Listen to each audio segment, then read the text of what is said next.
Hi again everyone, welcome back again buat traders, investors di Bitcoin update. Jadi untuk pergerakan Bitcoin hari ini kita ngelihat kenaikan cenderung korektif, terus merespon data dari US yang tadi kelihatannya cukup positif sebetulnya ya untuk US stock. Jadi ada rebound yang terjadi juga pada Bitcoin, dan ya sejauh mata memandang sih kita ngelihat pergerakan saat ini itu kecenderungannya adalah kenaikan terbatas. Jadi tetap kita perlu antisipasi terhadap potensi untuk rejection kembali bisa terjadi pada Bitcoin. Now, before kita masuk ke dalam update price action-nya, saya pengen note sedikit ya untuk update hari ini, karena sebenarnya tadi di sesi New York ya, jadi pada saat menjelang New York Stock Exchange Open itu pergerakan agak sedikit spike ya. Kita ngelihat tadi sekitar jam berapa nih? Ya kisaran jam 6 jam 7 ya, kalau kita lihat tuh sempat naik sempat spike signifikan. Setelah data rilis harganya cenderung terkoreksi. Kalau kita lihat sebenarnya S&P 500 sama Nasdaq hari ini juga sama-sama mengalami kenaikan. Kalau Nasdaq sih kalau nggak salah ya ada report earning yang cukup positif, dan itu kalau nggak salah dari Nvidia ya. Itu kalau ya terakhir saya baca-baca sih seperti itu ya kurang lebihnya teman-teman. Sementara dolar indeks mengalami penguatan signifikan, dan reasonnya adalah satu, karena rilis GDP kali ini itu di luar ekspektasi. Jadi forecastnya publik itu meyakini bahwa GDP itu akan dirilis dengan angka yang sama pada saat preliminary-nya.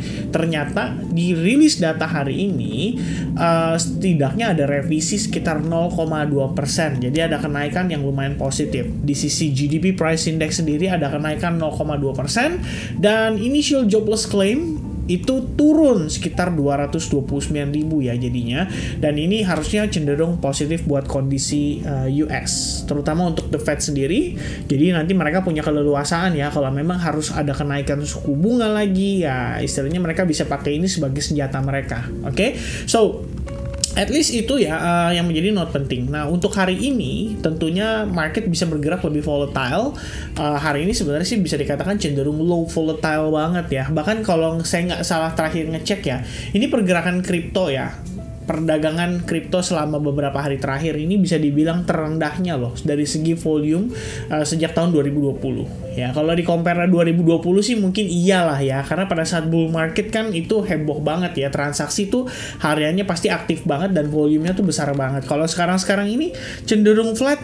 Reasonnya simple, kita udah bahas juga dalam beberapa hari terakhir, yaitu masalah debt ceiling. Debt ceiling ini kan udah pasti ya menjadi momok menakutkan dari para investor, daripada para pelaku pasar, karena mereka butuh kepastian ya. Sebagai seorang investor, apalagi mereka yang taruh uangnya tuh dalam jumlah besar, itu mereka nggak bisa nih kalau posisinya ngegantung kayak gini. Dan mereka tentunya bukan tipikal orang yang suka ngebet gitu ya, dalam artian mereka ngebet against US debt ceiling, kecuali memang kita bilang ada beberapa risk taker ya, mungkin kayak kasus-kasus the big short, tapi kan itu semua mereka buy data. Jadi mereka udah tahu nih semuanya tuh ada data ya. Ketika dulu subprime mortgage kalau nggak salah ya disingkat sebagai, wah saya lupa tuh, itu bahasanya tuh ribet banget ya sebenarnya, CDO kalau nggak salah ya pada kala itu.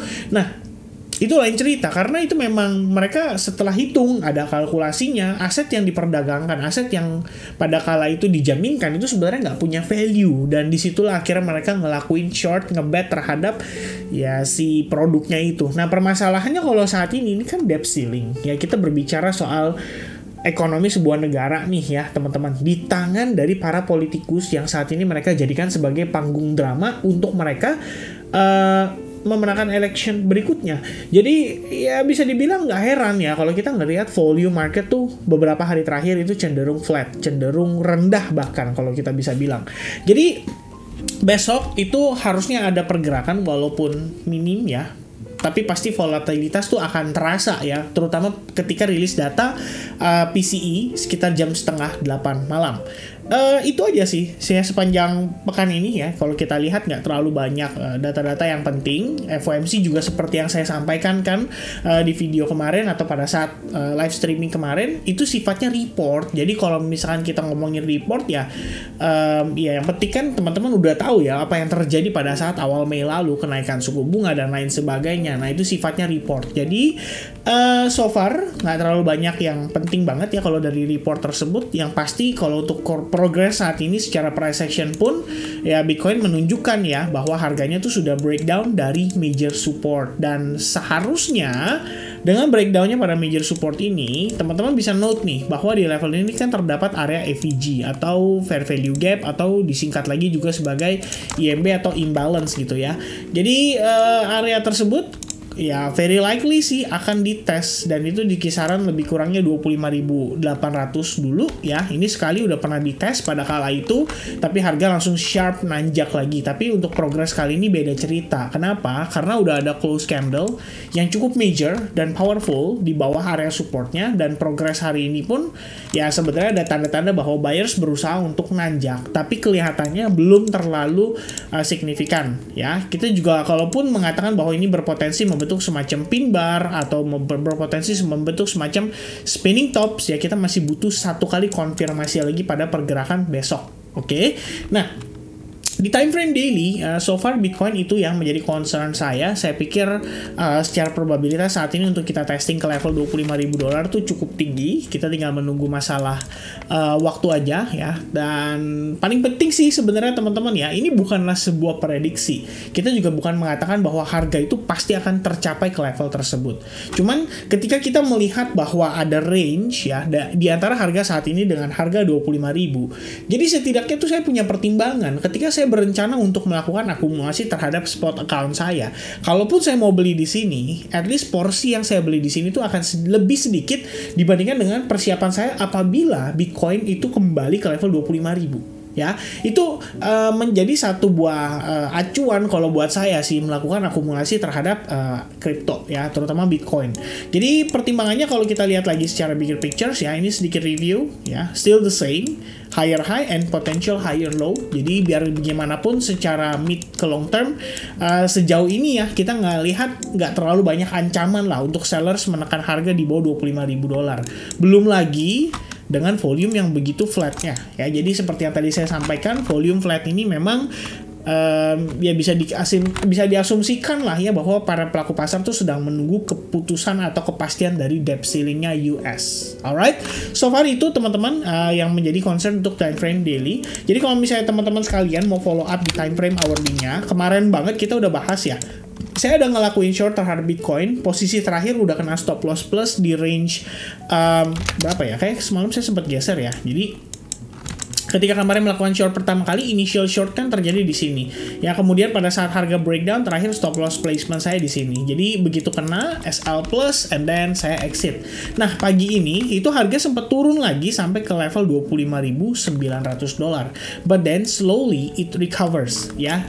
Dan recovery-nya juga sebenarnya cenderung korektif ya. Kita bisa katakan bahwa ini sebetulnya adalah sebuah peluang untuk teman-teman pertimbangkan melakukan short nantinya. Alright, reasonnya apa? Simple teman-teman. Satu, kita udah breakdown dari potential ascending triangle. Kemudian kita juga sudah breakdown dari supportnya ya. Jadi kalau kita lihat di sini kita udah breakdown dari support tersebut.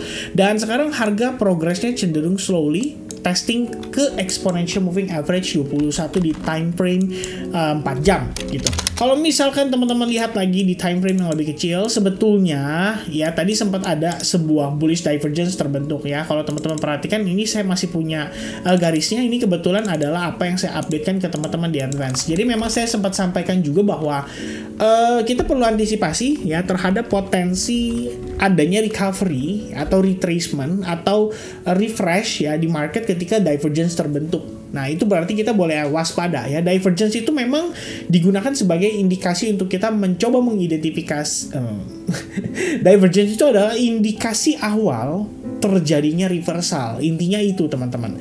Tapi reversal ini tuh belum tentu untuk benar-benar secara masif. Dalam artian, kalau misalkan oke, kita udah mendapati divergence, kemudian RSI-nya cenderung nanjak berbarengan dengan price action-nya, rupanya kenaikan terbatas aja, kita ketemu divergence lagi di sini. Let's say seperti ini, kemudian RSI-nya turun. Nah, ini udah berarti udah cenderung mengikuti tren kembali. Jadi following the initial trend, dan initial trendnya kita udah sama-sama tahu ya, yaitu drop yang terjadi kemarin. Jadi so far, kalaupun teman-teman di sini notice ya, mungkin Anda ada yang notice ya bahwa saya gunakan chart yang lain dulu. Oke, di sini ya teman-teman ya. Let's say Anda notice di sini bahwa this is our support, and then ada left shoulders, head, and then right shoulders. Kita break dari neckline-nya dan kalian considering bahwa harga bisa naik dulu. Ya, itu juga nggak salah teman-teman sekalian. Oke. Jadi memang kita melihat ada beberapa indikasi reversal bisa terjadi, tapi buat saya ini sifatnya akan cenderung temporary atau sesaat saja. Karena balik lagi, the biggest concern yang saya perhatikan di time frame yang lebih besar adalah how Bitcoin break down this level. Kemudian ini ya merupakan sebuah pattern. Jadi kalau misalkan, sorry teman-teman, kalau misalnya kalian ngelihat bahwa progres saat ini adalah kecenderungan retest terhadap trendline-nya, itu menurut saya nggak salah. Oke. The other situation adalah satu, di sini juga ada area support, dan support tersebut sedang dites, berpotensi menjadi area resistance. Itu juga sama-sama tidak salah ya. Kalau teman-teman gunakan Fibonacci retracement from the very top to the very bottom, kalian bisa lihat bahwa area sedikit di atas kita, yaitu di kisaran 26.600 merupakan Fibonacci 50%, which means ada possibility bisa terjadi dead cat bounce. Itu juga sama teman-teman sekalian. Nah, terakhir, harga sempat terkonsolidasi di sini sesaat sebelum terjadinya breakdown signifikan. Artinya, kalau saya extend area ini adalah area supply kita. Jadi ada potensi Bitcoin sedang dalam misi untuk melakukan koreksi dan kembali ke area tersebut untuk menjemput lebih banyak order. Ya, ibaratnya ada order-order, ya istilahnya apa ya, order-order sell lah ya, harus dimatiin dulu supaya ketika nanti harganya turun bebannya nggak berat teman-teman. Ya, nggak banyak orderan yang dibawa, dan ketika banyak orang yang udah terlanjur exit, disitulah justru kesempatannya untuk market bisa turun dan terkoreksi kembali. Jadi untuk saat ini it's all about timing. Buat teman-teman sekalian lihat di bigger pictures, kita tahu bahwa closing hari ini bisa memicu proses koreksi lebih jauh, dan koreksi tersebut ya mungkin sejauh-jauhnya sebatas level supply zone di 26.700. Kalau break dari level tersebut, well, you still have Fibonacci 61,8%, dan juga sedikit fake out mungkin akan menjadi lebih menarik ya. Jadi harganya break dulu terhadap resistance, fake out, and then baru dia turun lagi. Ya, itu juga bisa menarik ya, karena lebih banyak likuiditas yang dijemput apabila itu terjadi. One more note, di level yang sama merupakan exponential moving average 21 time frame 4 jam. Jadi overall level di atas kita saat ini 26.670-an dolar sampai dengan 26.800 itu memiliki tembok yang cukup tebal untuk menyebabkan retail kembali melakukan aksi sell off nantinya. Alright, so for now be safe on your transaction ya. Perhatikan besok kita juga punya data PCE. So far kalau misalnya lihat di time frame yang kecil, concern saya adalah kenaikan ini sifatnya bisa terbatas. Jadi saya pun pribadi akan lebih prefer mencari untuk peluang yang lebih enak untuk dilakukan short. Jadi beberapa yang masuk ke dalam watchlist kayak saya hari ini itu sebenarnya adalah BNB salah satunya. Sempat ngelihat pergerakan BNB cenderung membentuk sebuah channel, but then kita breakdown dari channel tersebut dan kenaikannya saat ini cenderung terbatas, dan ya setelah dilihat-lihat lagi kelihatannya ini flat juga ya, ada potensi membentuk ascending triangle. Oke. But so far kembali lagi ke Bitcoin, selama Bitcoin punya bias yang masih cenderung bearish, maka sebenarnya beberapa altcoins yang mungkin teman-teman sedang pantau, seandainya kalian melihat ya dari altcoins ini punya peluang untuk di short, then maybe you can use that wisely ya, bisa menjadi sebuah peluang untuk kalian manfaatkan. Alright, so far itu teman-teman sekalian yang bisa saya sampaikan update seputar Bitcoin. Besok adalah hari Jumat ya. Enjoy your weekend dan God bless buat teman-teman semuanya. Sampai ketemu lagi di update berikutnya. Cheers guys, goodbye.